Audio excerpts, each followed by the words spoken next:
Let's go.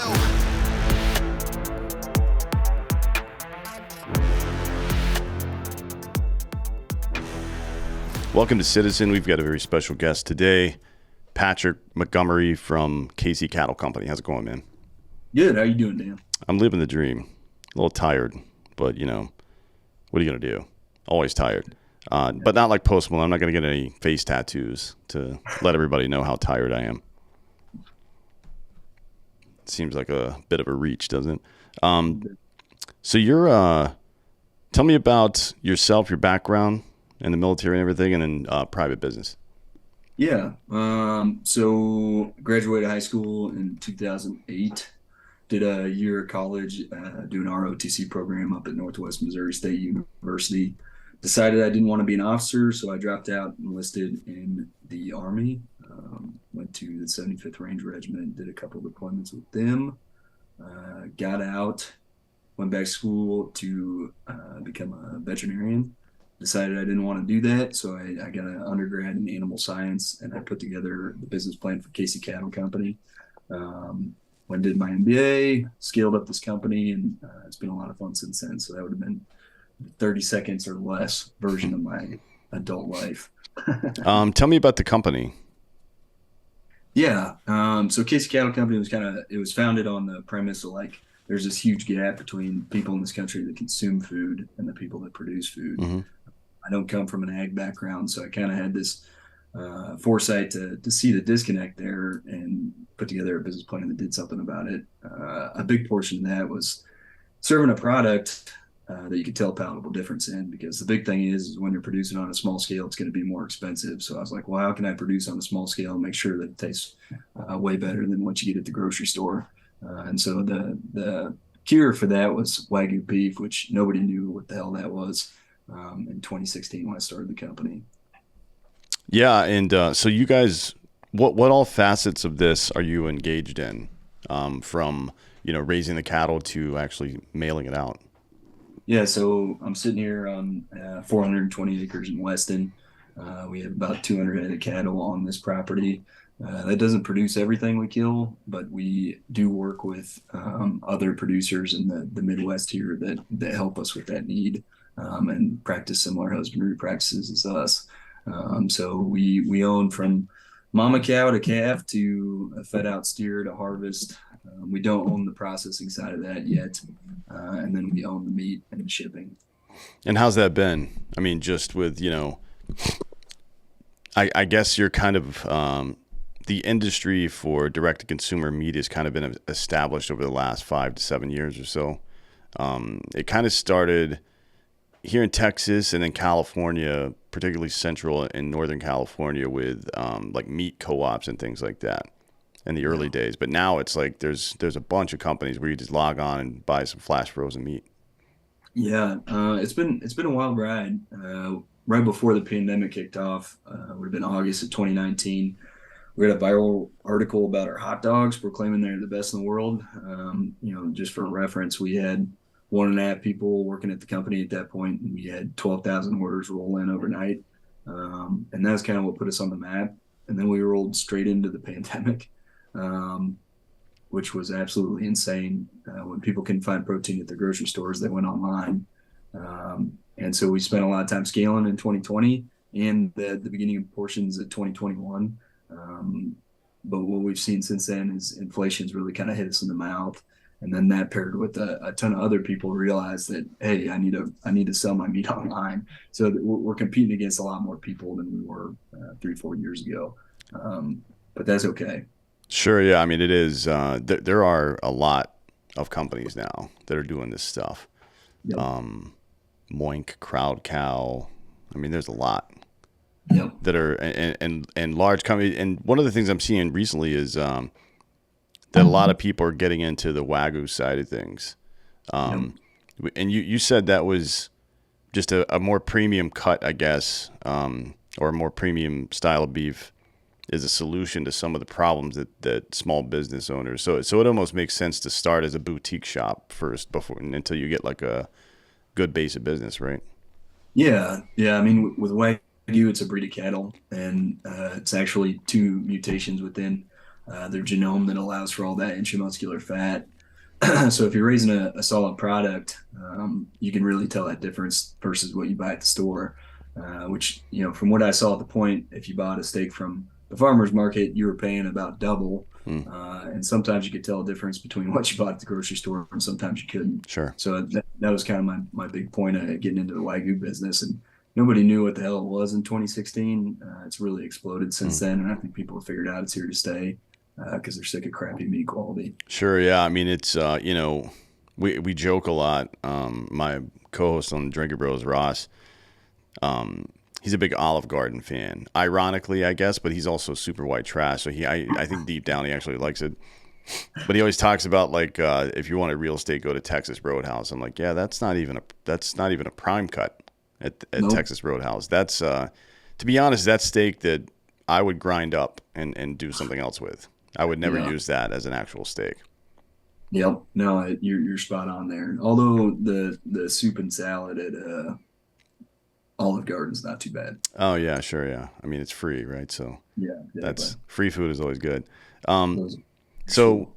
yeah, it's interesting just being able to start a company these days and all the forces working against you and finding a way to navigate through that whole process is it's always I guess when I look at other people doing it, it's always kind of enlightening, because we've got a bunch of businesses of our own, and it's all self-funded. We've never taken money from anybody, not yet. We would love to, but we just haven't because the deals didn't make sense and stuff. But yeah, it's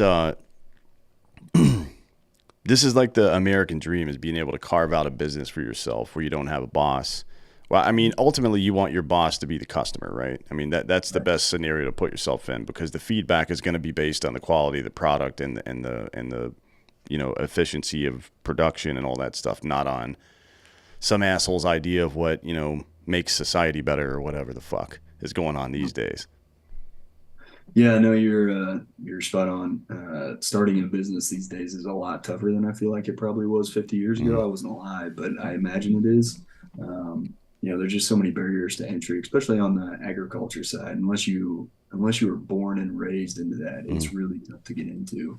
Um, it's funny because like there's kind of this war on ag right now, especially on the beef side of the industry, and it's like, man, where do people think their food's going to come from if this if this market evaporates, which we're on our way to doing. So Yeah, can you illuminate some of that stuff? I mean, I'm not an expert in it, but I do know that I see what you're talking about with the beef industry in particular and how it's kind of I don't know why it's demonized in favor of like plants and bugs and shit.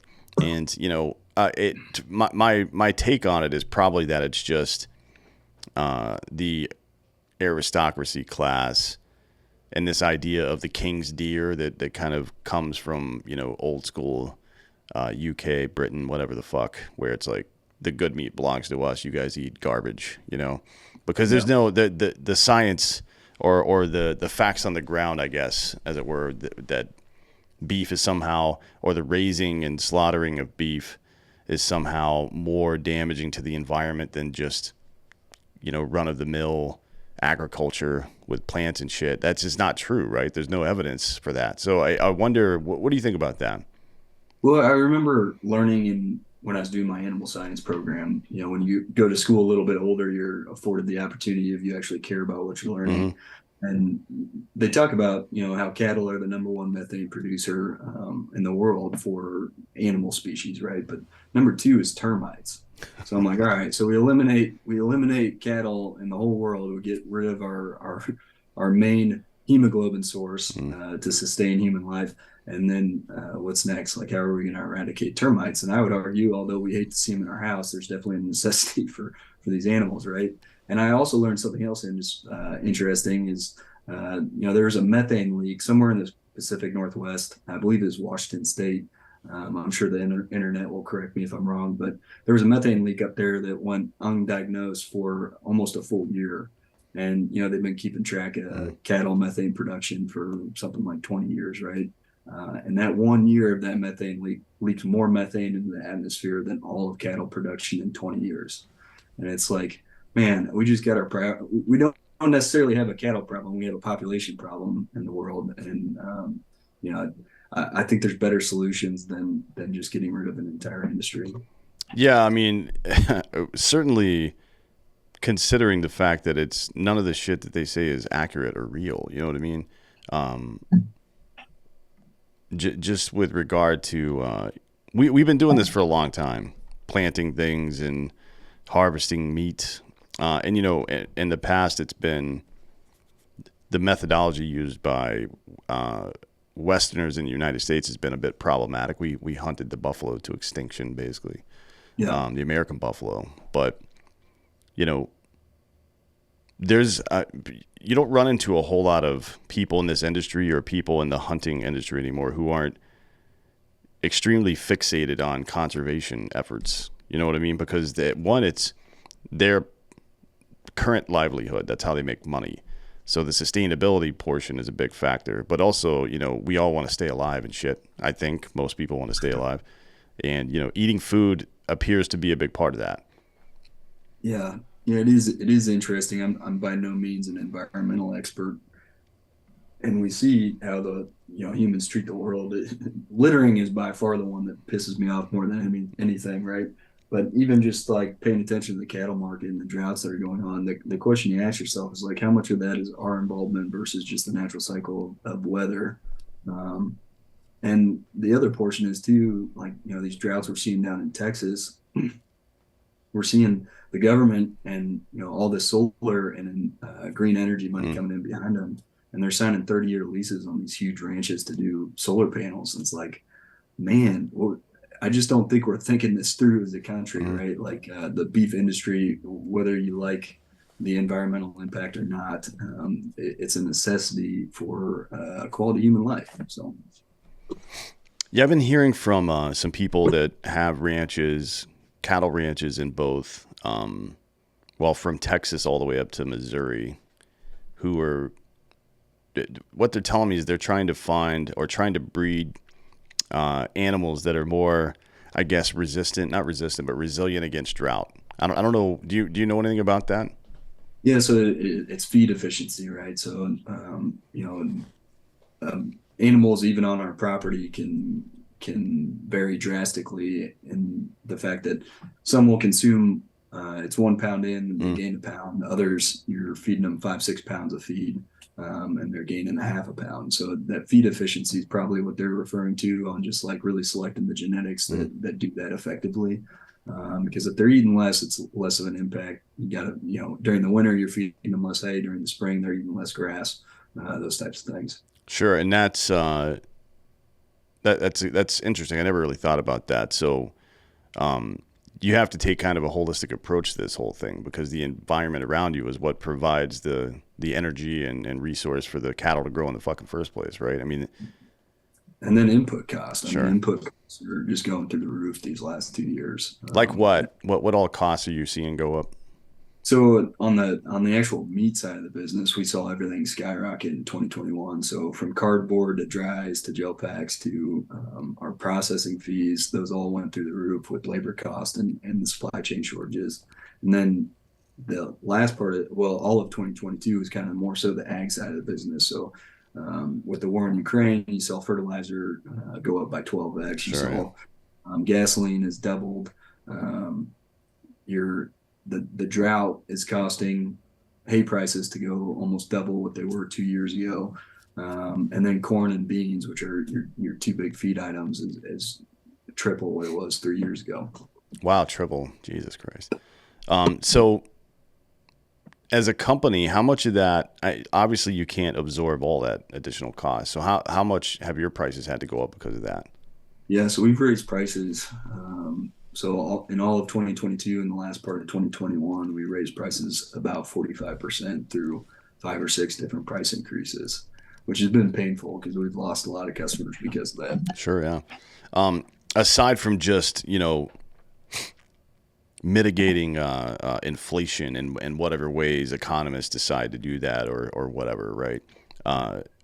What kind of practical shit could anybody in any position do to kind of help out with this issue and from your Well, I think perspective?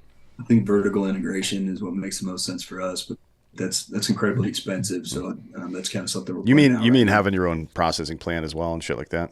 Well, yeah, owning the entire process, Mm, but that takes scale, and none of this is cheap. And we're in an environment when interest is the most expensive it's been in my lifetime. So it's a tough problem to work through, but a lot of it comes down to just doing smarter and being bold and believing in yourself. And the cattle side's first, right? So we're producing roughly half of what we need. And now it's like, all right, we need to go out and find that other half. And then we also need to figure out, hey, if we're scaling this thing drastically over the next 5 years, how do we plan that out? Because, we're planning right now for 4 years in the future, because that's essentially how long it takes to, make the relationships mm. and get the mama cows pregnant. And then you have that calf, and then it's 22 to 26 months from when that calf hits the floor to when you harvest it. So, yeah. Have you thought about branching out into other cuts of meat and stuff as well, or you just? I mean, it's We, called we KC Cattle Company, so that. yeah, no, we do. We sell chicken. We brought on Mm, chicken last year, and we brought on seafood. Seafood was a total dud. I guess people don't want to buy seafood from a company that has no body of water that sure, yeah. surrounds it. Well, the Uh, Lake of the Ozarks is nearby. and that's a great show, but Yeah, I'm not sure if there's a lot of fish that I would eat in that lake, though. I sure wouldn't. But the chicken's done well. We buy that from another veteran-owned company on the West Coast. Um, but as far as like actually raising the animals, Mm, we kind of have this motto of we want to get really good at what we do right now before we branch out into other things. sure. So good idea fairy doesn't kill us. Yeah, for sure. I mean, look, this sprawl. I mean, having to plan 4 years ahead and do a cap table with inflation going in and out and with interest rates going up and down like this, it's fucked, man. How do you even do that? Yeah, when the bank asked me for projections, I'm like, man, after the last 3 years, let me roll the dice on the table and Yeah. yes for you. So. And you guys have any? Is it all online for you guys, or do you supply stores and stuff like that as well? No, we have one brick and mortar. We're opening one more this year here in Kansas City. We'll probably branch out of Kansas City with those here in the near future. And then we do serve about 20 grocery stores in the Kansas City area. Oh, what is it, like Price Chopper or something? Yeah, Mm, yeah. Price Shoppers. that's a good store. Yeah, Price Shoppers. And we're working on some bigger accounts that Mm. would be national. But that probably won't happen until the end of this year. Yeah, and you got to be able to make sure you have enough product too for that kind of stuff. We're going through that with the seltzer right now as we expand because we have paid for everything ourselves. Again, not taking any kind of capital investment really. So the expansion is slow moving at the moment, but um, we get up next to these deals and they're like, yeah, we have a minimum of this much. We're like, oh shit, now we got to do some math and make sure Yeah, because we can't sign this deal and not fulfill it because they're gonna, you don't want to get into a business with HEB and then have to be like, hey guys, sorry, we don't yeah. have enough because that's not gonna work out. No, that's definitely always the scary part. Yeah, that's really interesting. Just the whole process. I don't know that people. Look, man. People have the good news is people have started paying more attention to what they're putting into their body. I think that's nice. Yeah, Um, I personally wouldn't buy meat of any kind from a grocery store unless, like here at HEB, they'll label the farm or I'm sorry the ranch that it comes from sometimes, and I'll buy that if it's available because I know where it came from. But for the most part, man, all the weird shit, pesticides and hormones and things like that. It's kind of scary, there's a report today actually that I read about the difference between similar products, mostly processed items, but similar products between the United States and Europe. And Europe has a very long list of banned substances that cannot be put into foods, and we don't have any of those. Like we just eat that shit on a regular basis. And I don't know what I should probably look into this and do some research, but what I do know is that in America, the average 21-year-old today has 40% less testosterone in their body than a 21-year-old in 2001. And there's probably a lot of reasons for that, toxic exposure and shit like that. But one of the primary reasons has to be hormones in food, right? I mean, that would make yeah, sense. So yeah. we're fucking ourselves up pretty badly here. This seems like a pretty easy thing to fix too. It really does. And I'm like, high fructose corn syrup is always the one that just gets me riled up. Like how we're still allowed to put that in things we serve in this country is kind of mind blowing to Yeah, me. isn't it weird that that product was before it started getting introduced into foods in the 40s and 50s? It was used on pig farms to fatten up pigs. That was the Yeah. primary use for that substance. And then we're like, hey, let's give this to kids. This is way cheaper than sugar. Let's do that. Yeah, it's kind of mind blowing. Yeah, I still remember the food pyramid when I was a kid, and where it told you to have 10 to 12 servings of bread every day. Just eat a That's whole loaf of bread every fucking day. yeah. It's like, man, It's so stupid. at least we don't shove that down kids' throats anymore. So Yeah, yeah, I guess. But that the government or the FDA released some list of healthy foods a couple of months ago, and I think, if I'm not mistaken, I believe Fruity Pebbles was ranked higher in nutrition than steak. yeah, yeah, we're actually coming out with a video about that. There's some sensationalism there on that graph that got shared, Mm. and I actually watched that White House presentation, and there was a lot of things they said right. We're finally getting away from like this, hey, fat is terrible for you. Hmm. That's not true, and we're finally getting away from some of those nutritional misnomers. But uh, now the big one is red meat causes insulin resistance because of its effects on the pancreas, which I looked up the studies on that and I'm like, man, there's no foundation here Mm. and nothing that's concrete because you're taking, and it's only men, and you're like sitting there and you're like, well, what else do these men eat? Because Hmm. I imagine if they eat like substantial amount of red meat, they might not also have a healthy rest of their diet, right? Sure, yeah. So I don't know. It kind of drives me nuts when you get these crazy articles out there from one way or the other. And it's like, if you do a little bit of research, we don't know everything when it comes to nutrition yet, but Mm. we've come a long way.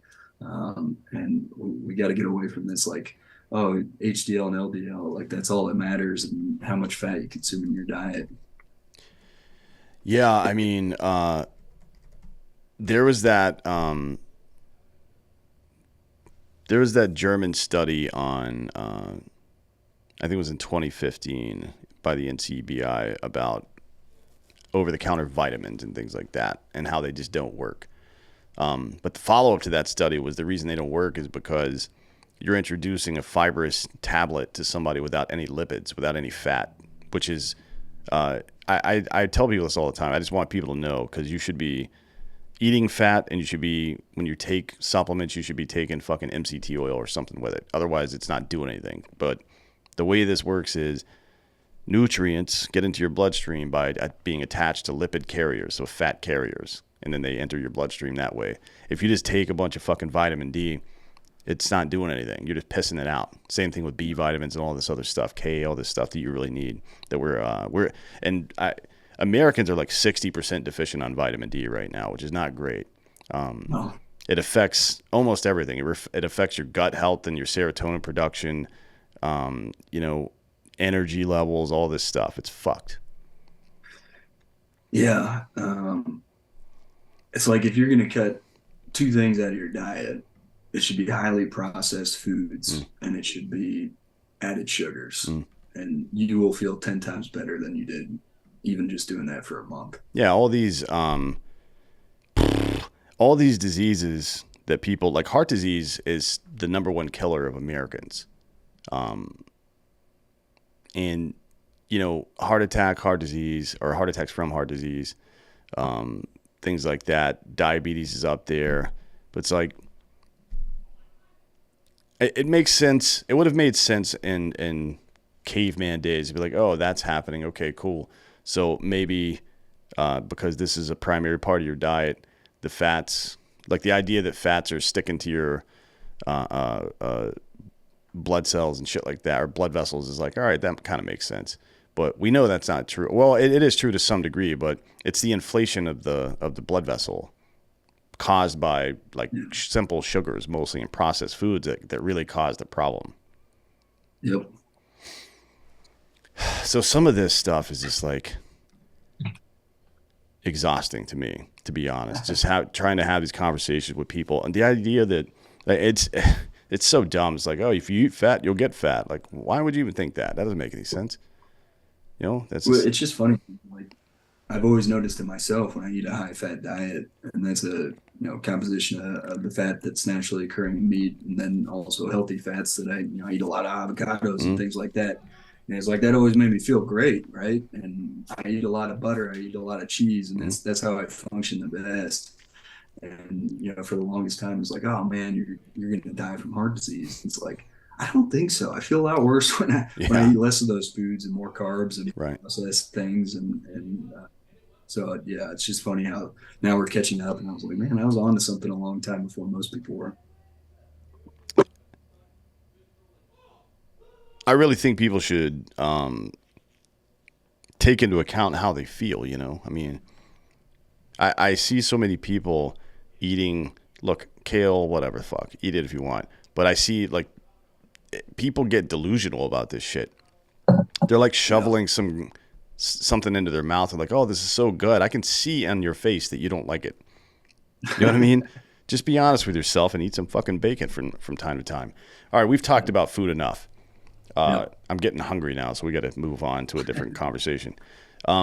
So, in preparation for this, we sent you the list of principles, and the ones that you were interested in were 1, 10, and 11. So, 1 is I'll support and defend liberty against all enemies, foreign and domestic. I mean, obviously, you know, being a former Ranger and now being a business owner, in a small, or I'm not a small, but in a Midwestern state, like I'm sure you've got quite a bit of perspective on this.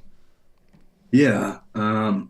Yeah, I think what we've seen the last uh, really 10 to 15 years has just been kind of crazy. I feel like what used to make us really great as Americans was the fact that you could be a Democrat and I could be a Republican, but we could still sit down and have a dinner and even discuss some of the topics that make us different. And instead of like personally attacking the other person, it was just kind of an agree to disagree deal. And I think that's kind of evaporating. And now we're seeing some crazy stuff happen. Um, Mostly on the social media side, right? Where if you don't believe one pathway, I mean, especially me as a business, that's incredibly important to be able to grow and thrive. And it's like, man, if you don't take these principles and have them jammed down your throat, you're in some trouble. So, uh, and then on the beef industry, I mean, that's an industry that's been under attack for the last 10 years as well. And it's one, I'm willing to fight for. So, uh, it's just interesting this current political climate that we found ourselves in the last few years, and I think instead of being silent, you got to start speaking up and doing it in a way that is kind but firm. Sure, yeah. I mean, it's the rising tide of authoritarianism, right? And it's in the same way that it's happened in every culture in human history. An aristocratic class convinces people that they're oppressing them for their own good. You know what I Right. mean? And then a large group of people, for whatever reason, I don't know, dumbness, weakness, who knows, man?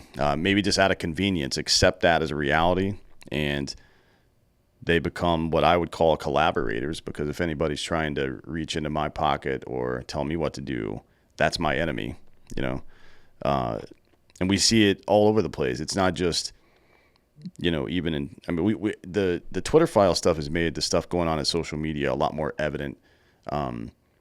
Although I think we all had kind of a suspicion that shit was going on, but people like Adam Schiff were sending lists of 300 people asking to get their accounts banned because he doesn't like them and shit like that. Like that's a fucking clear violation of the First Amendment. He's a government official instructing a private company to do something on behalf of the government. That's a fucking clear violation of the First Amendment.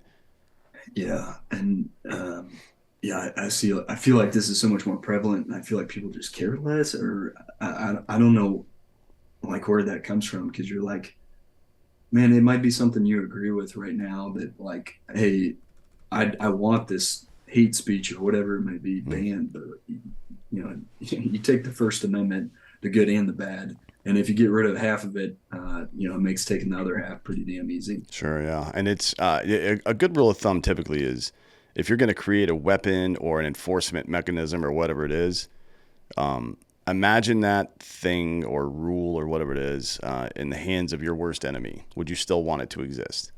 Yeah. right? Because that's how quickly shit can go down. Yep. What we've also found from Twitter files is that the Department of Homeland Security and the FBI in particular are using the Patriot Act to fuck with American citizens who are political dissidents, which is kind of fucked, right? I mean, this country's kind of built on being or saying, "Don't tell me what to fucking do." That's kind of Yep. our whole thing as a country, and it always has been. But now, we're seeing the levers of government being leveraged against us in a Yep. way that it was fine when it was fucking Muslims from other countries that we were spying on, but now and it shouldn't have been, right? Like that we should have it should have been very obvious that uh, no matter how crazy or insane the situation was at the time, making apparatuses like that is completely fucking unnecessary and unconscionable in a system of government like this. Yeah. Yeah. And I'm not sure what the fix is at this point because, unfortunately, I talk to the people that, have done well in my personal and social circles. And I'm like, man, that's somebody I'd like to see run for politics, but they'll never do it because they don't believe in the system Mm-hmm. anymore. Something's got to change there, especially from our generation. We need some newer blood that becomes decision makers for this country. That don't sell out and stick up for what they believe in. But maybe that's a pipe dream. I don't know. Maybe. I mean, it's all the institutions that are especially federal institutions are completely corrupt at this point. I mean, the FBI got caught yesterday. Apparently, um, they've been requesting the fingerprints of New York City teachers who refuse to get vaccinated. Why? Like, what fucking possible reason could you want for that, and how is that legal? Yeah, I don't understand this. Um, and the entire intelligence community, they wrote sworn statements saying that everything is Russian disinformation and whatever, and we know that's all a lie now. So yeah, I don't know. I'm not. My thought is that we're probably going to have to create our own local internal infrastructure and then start the process of nullification. Probably like build our own communities, have our own sources of financing and food, and when they come looking for tax dollars, tell them to go fuck themselves. You know what I mean? yeah. I think the thing I miss the most, Dan, is like when politicians would actually work towards having a balanced budget. It's like, man, that's just out the window these days. Yeah. And it's going to be my kids that end up paying for that. And that just breaks my heart to think about them not being able to be raised in a country that was even remotely resembles where I was born and Well, I mean, raised. we're paying for it right now, right? This inflation is because 80% of all U.S. currency was printed in the last 24 months. That's a fact. Like, how fucked up is that? And Yeah, and to solve this debt crisis, it doesn't. The idea of reducing the budget doesn't even come up. It's just like, oh no, we'll print a $1 trillion bill and that'll be it. Like, okay, so you're going to dilute our currency by $1 trillion. yeah, I'm not sure how. Maybe we should have been teaching people about finance and economics in high school instead of fucking calculus. You know what I yeah, mean? Because yeah. now everybody's dumb as shit. They don't know anything about how economics work at all, unless you have a specialized degree or just gone out of your way to research that shit. You probably don't know, and it's, Yeah. you know, for a long time it just wasn't your fault because that's how schools were. But in this day and age, I kind of feel like you got to go out of your way to find out shit because we're kind of on the downslope now. Yeah, yeah, and I think that it's just funny because the right and the left that represent us nowadays, there is no compromise, and the only time there is compromise is when it results in more spending. And it's like, man, I'm sitting over here like, let's compromise on some things to where we can do less with the federal government. That's what I'd like to see. Yeah, that would be nice. But I wouldn't count on that. I mean, Yeah, the but like I purpose, said, yeah, the purpose of government has become not to serve the people, but to just perpetuate its own existence at this point. You know what I mean? So they'll do anything to stay in power. They have to. yeah, and it's just I always love the arguments against term limits. It's like they're all such a sham. I'm like, you, this should not be a place where you build wealth. It should be a place that you serve after you build wealth. Mm. Or if you don't care about earning wealth, it's something you do as a civil service. It's not something that you should do as a long-term career, but that's just my humble opinion. No, that's not. The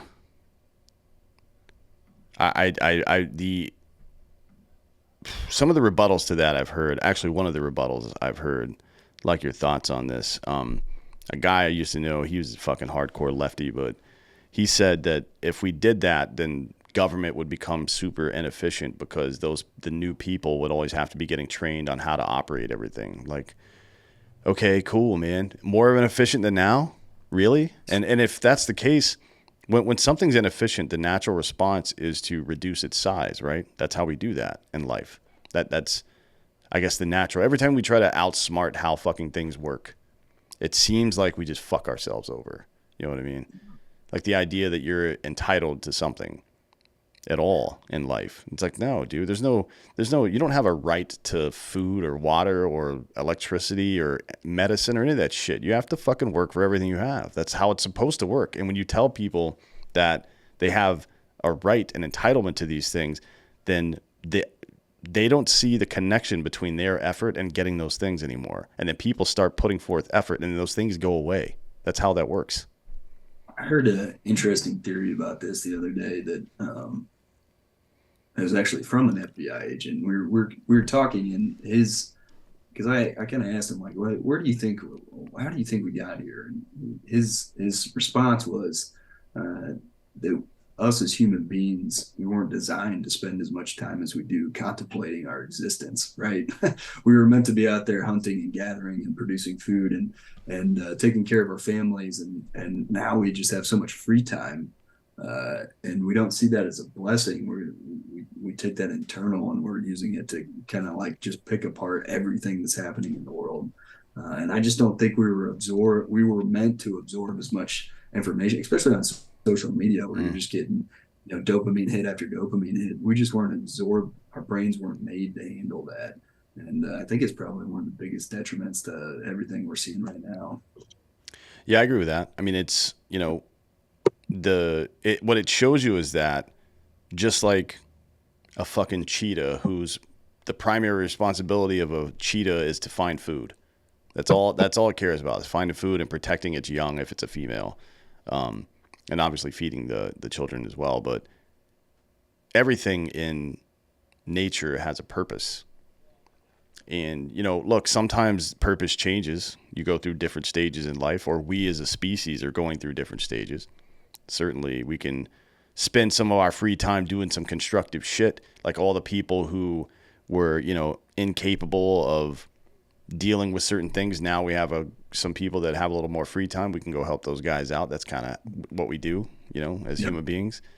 But it's, I I speak on the vet suicide and issue quite a bit. And one of the things that I see is that we've misdiagnosed and mistreated this issue as badly as you possibly could have. You know what I mean? You're looking at dudes like us who were fucking jumping out of planes and shooting people in the face and shit, running around crazy, but at 19, 20, 25, responsible for other human beings' lives, which is not normal. And then we come back a little fucked up. And the response is to pat us on the back and be like, "Oh, it's going to be okay, buddy." It's like, no, that's not what I want to hear. I'm not a child and I'm not a woman. No offense to women, but we process things differently. We don't want to be comforted as men. We want to fucking be given new purpose. That's how you get a guy out of that bullshit. It's like a lot of these programs are built on that coddling mindset, and they're built on the idea that if you reestablish connection with your old buddies, that now you've got somebody to lean on. But I don't think that's it. I think when you reestablish with your buddies, you remember that other people are leaning on you and you suck it up and you fucking get back to work. You know what I mean? Yeah. No, it's a big problem in the veteran community, and it almost feels like what I've seen, because we try to exclusively hire veterans, right? And what I've seen it's almost like a self-fulfilling prophecy. Like you're told when you exit the military that you should have PTSD or survivor's guilt or Mm. depression or the other long latitude of different diagnoses that the VA provides for us. Um, and I just don't think that's true. I think the things you experience in combat, if you have the right perception about it, can make you an indomitable force in, Mm. in civilian world. Because instead of looking at a scenario and being like, "That's impossible," or "This is too hard," or thinking in your mind that this situation's life or death, it's just not true, right? Because Mm. we've already done those things.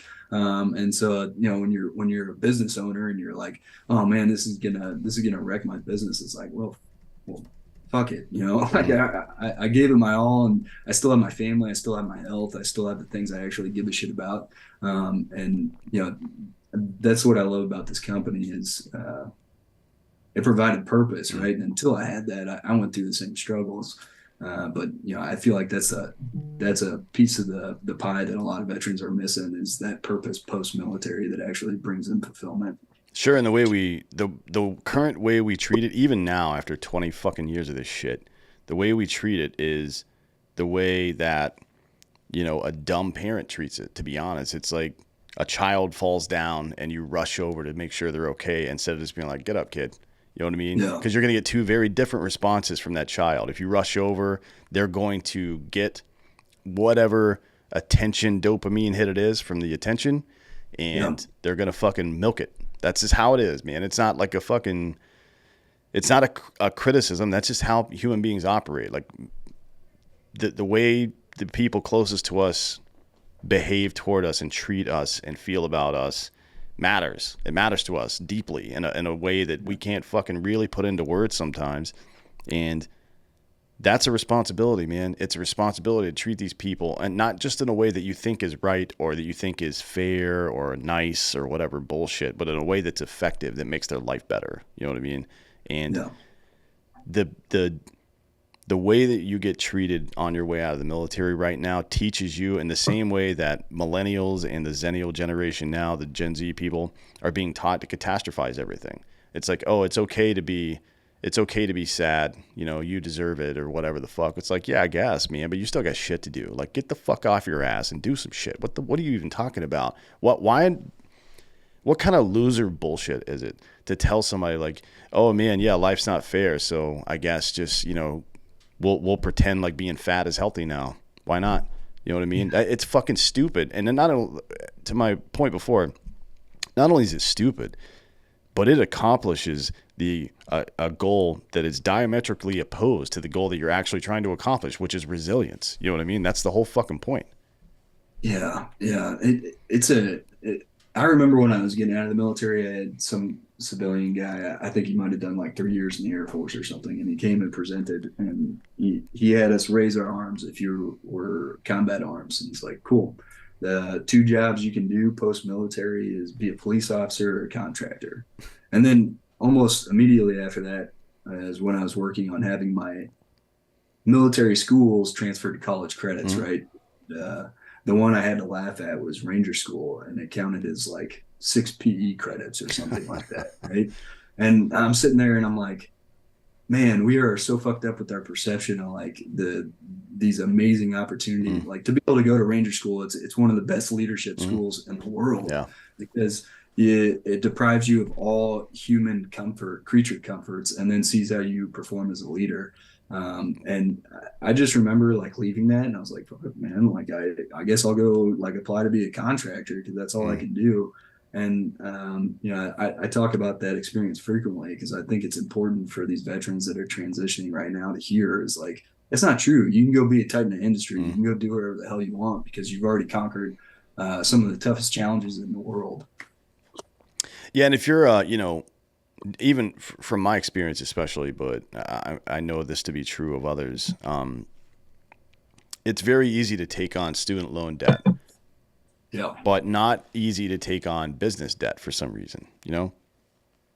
Like you're giving me something that has maybe some potential value, I guess, versus something that has a very real and immediate value to me and something that I personally own. And we tell 18, 19-year-old kids like, yeah, you can take on 100 grand in debt for college, but not for a business. You know what I mean? It's fucked up. It just doesn't. The whole thing is set up to make sure that you're on the tit. You know, that you have to come back to mommy and daddy for lunch money. That's what it really is all about. Well, it was funny. I was asked to speak to the SBA subcommittee, and they had 4 or 5 different uh, organizations. I think one was the whatever the veteran organization is that's supposed to help out veteran business owners, Mm-hmm. where I'm not even really sure what they do. The other was another affiliate for women-owned businesses, and there was a third that I'm drawing a blank on. But I sit through the beginning first hour where they do their 20 to 30 minute speeches on like, here's how much money we're asking for from the federal government to fund our programs, and it was anywhere north of 10 to 50 million dollars, right? And they asked for my opinion as like I hate to call myself an expert witness because I don't know what the hell I'm talking about most of the time, but I do like to think I have common sense. And I kind of recounted my story of like, man, I utilize all of these resources of the people sitting at this community, and they're worth nothing, Mm-hmm. right? And there's plenty of free advice out there for business owners or entrepreneurs when you're trying to get started, but there's no capital. Mm-hmm. I remember going to the USDA and trying to take a loan out from them, and I think I was asking for like 250,000 when I was starting the company. And he's like, "Cool, what collateral do you have?" I'm like, "I don't have anything. Like, I got $20,000 that that is tied up in my home and a Mm-hmm. couple other things." And they're like, "Okay, well, you asked for 250, we'll give you 10." I was like, "Oh, thanks. That's enough money to hang myself trying to start Sure. this Yeah. business." Yeah. And it's the same way with every single bank. I mean, it took us 4 years of operating and some substantial growth before we could get somebody to invest. And so that was my feedback was like, instead of more money towards programs like this that really just don't do anything, there need to be some things out there to help people that have good ideas that want to start a business. I mean, Mm-hmm. that's how we succeed in the future. Entrepreneurism has been dropping at 20 to 30% per year for the last 10 years in America, and eventually we're not going to be the leader for innovation because nobody can afford to come up with their good ideas. Sure. Yeah. I mean, it's something like 800,000 to a million privately owned businesses closed during the lockdowns forever, closed forever, and will never reopen. Nope. That's a million Americans, right? Whose family life savings, they're all gone. Just Yep. gone. And that business that created revenue in the community is all gone as well. And I never understood why, like the VA backed home loan and the GI Bill are two things that are primarily that and women entering the workforce, but two things that are primarily responsible for the creation of the middle class in America. You know what I mean? And it's Yep. because you bet on your people. Our America's greatest resource will always be its people because the people have historically organized around the idea that if you work hard enough, you can make some shit happen, right? That's a good fucking attitude to have. And it's a good investment to make to give a person with that general idea that has a specific business idea a little bit of help to do that because it makes everybody better around them. You know what I mean? Yep. No, you're spot on. I just don't get it. I don't get it. So that'll lead into the next one is I'll place virtue above commerce. My effort toward the public good will always trump my effort towards my own good.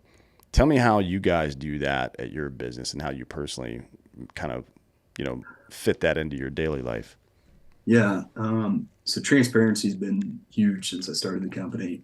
And it's probably good that I was naive, like when I started getting into being a business owner, or else I'm not sure I would have done it. But it's tough to keep your nose clean and do the right thing in business, especially as you grow. There's always plenty of opportunities out there to do the wrong thing and screw somebody over. And so it's always been important to me to try to take care of folks, whether it's employees or customers, and asking myself, am I doing the right thing? Because the other side of that is people are always trying to screw you over as a business Mm, owner. So you can't be a damn pushover either. But I think integrity is something we pride ourselves on, and a perfect example is during the pandemic, both UPS and FedEx suspended their money back guarantee for customer or for businesses that they Mm. that ship with them, right? So um, we lost roughly about $120,000 worth of product during the pandemic, during a year when I couldn't find any more product to Mm. replace that, right? And UPS and FedEx tell us to kick rocks. We're not giving any of the money back. And so we did it ourselves, and we refunded customers. We reshipped the product.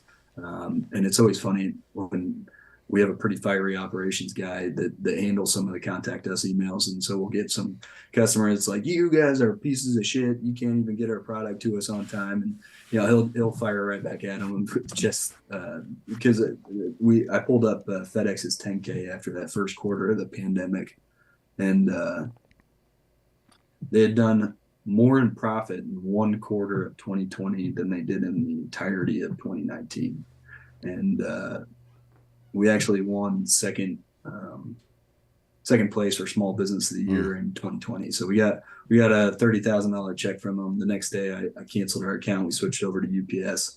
But one of the other things that came out of that was they gave me the opportunity to speak to their C-suite level executives, and it was me. It was me and four other winners, Mm. and all the winners go around and they tell FedEx what a great partner they are and yada yada yada. And I'm sitting there and I'm like, oh man, I can't keep my mouth shut. And I told them everything I just told you, Mm. right? And I told them we switched to UPS the day after we got the check, and that honestly they took terrible care of us on reimbursing us for something that's Mm. clearly their fault. And it's just funny because all the other people on the call, all the other winners are, sending me private chats like, "Oh my god, I'm so glad somebody said it." And it's like, you got to speak your mind, Mm. especially when it comes to these other businesses, these huge, huge corporations that have been around for 30 to 100 years, and tell them like, "Hey, you guys in your ivory tower, you're doing a shitty job, and it's going to result in the end of your business." Yeah, I mean, the squeaky wheel gets the grease, right? That's part of it. And the other part of it is, you know, I don't think it's a great idea to try to hold somebody responsible for some shit that you haven't made them aware of first. That's like some weird uh, uh, passive aggressive relationship bullshit, isn't it? It's like, well, I thought you thought this and I was pissed off, so that's why I did this. Like, why didn't you just fucking ask me, dude? Or why didn't you say something? And I made that mistake a bunch of times in my life. But for a major publicly traded company to be doing that shit, that seems a little problematic, especially one that's so necessary for private industry. Like shipping companies are pretty necessary for private industry. You know what I mean? Just having good relationships with them. Yep. And it's, when you're, again, that's why I say I like for my customer, I like for my boss to be the customer because one, they're going to be super honest with me. Like the customer doesn't have a problem leaving a review. You know what I Yep. mean? They're going to tell me exactly what's wrong. And look, you filter through the anger, because who fucking cares? But get the substance out of it and fix your shit. That's probably a good idea to do that. But when your customer is your board, you're fucked. I don't like that shit. You know what I mean? It seems to be like it seems to from the VAT. There's exceptions, but it seems to be a death blow to a lot of companies. Like the Yeah. product immediately goes downhill when that happens. Yeah. It's always profit first, which, it might be good for short-term gains, but it's bad for your your longevity of the company. Well, yeah, unless you're running a cartel, right? And all Yeah. these large American companies, the pharmaceutical companies and media companies and social media companies and things like this, they're effectively cartels because you have to go to them for their service, and not only that, the government's backing them at the same time, right? And not only backing them, but buying their services as well, which bolsters the size of their company and their influence. It's like how do you as a private citizen fight back against some shit like that? Yeah. Yeah. No, that's a tough question. Sure. Um, the last one before we get out of here is I'll live a life worth dying for. I get a lot of different answers from this, even from people who are in the military, but I wonder what your perspective on that is. I think probably, yeah, hands down, my biggest loss when I was in the military. I had a brother-in-law who, was married to my sister, and he's the whole reason I chose to go to Ranger Regiment. And he got killed in my first deployment. And so him and I used to talk quite frequently about like, hey, post service, let's start some kind of company Mm. together. Um, and I think about him all the time. And I've watched his son was 6 months old when he was killed, and I've been able to watch him grow into adolescence. He's 12 now. Um, and it's always a reminder for me. And I'm sitting here staring at the screensaver of him and I, just to, I always think of I forget how the adage goes, right? What would you want people to say at your funeral, Mm. right? Think about that every day. And I try to think about that with my actions. You're not going to make everybody happy, especially as a business owner. But I always try to think about how do I take care of people and not just think about money. So, Yeah. I mean, live your life in a way that honors the sacrifice that allowed you to get there, maybe is a good yeah, I idea. think that Yeah. when I meet them on the other side, I don't want them to be like, "Hey, man, you're a piece of shit. You did a lot of bad Yeah. shit the Yeah. rest of the time you're on this planet." Sure. I want to sit down and drink a beer and talk about some of the good times. For sure. So, Yeah. And it goes back to what I said before about healing with purpose. You know what I mean? It's like, if I got clipped over there, I certainly don't want people fucking sitting around whining about my death. You know what I mean? It doesn't do any good for anybody. I'm dead, dude. And there's nothing to be done about it at this point. Um, and I think it's a very useful thing to be able to, think about. I mean, the person was important to you. There's a reason for it. You know what I mean? It's because you loved and respected that person. There were the qualities that they had made you love and respect them, which is important. So how do I fucking honor that? How do I what can I do with my life yeah, to make sure that that person would be proud of me? You know what I mean? Not right, that you're necessarily worried about pride from a dead person or whatever the fuck, but it's a good North Star. Like, am I doing the right shit right now? Because it's hard to tell sometimes if you're doing the right thing, because we all have egos. We all get emotional and shit like that and do dumb shit from time to time. You get wrapped up in the day to day bullshit of life and you know stop performing all your responsibilities sometimes, and you got to jump back in there and get back to it. But you know, it isn't. There's no rule book for all this stuff. We're just all kind of figuring shit out in life. yeah, So yeah, I think it's good to have a North Star like that, somewhere to fucking focus yourself. Because if you're heading nowhere, you're gonna get there. yeah, quickly. So, Well, cool, man. Is there anything else you would like to share with the audience before we get out of here? no, I don't think so.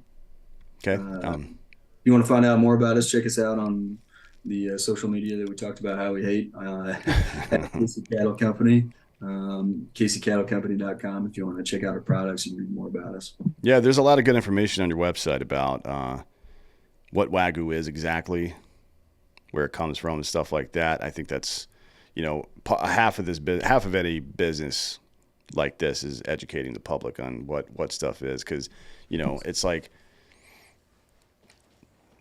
marketing companies do a pretty good job of making up bullshit. For like, the word homemade on a can is Yeah. that makes no fucking sense to me. Or Yeah.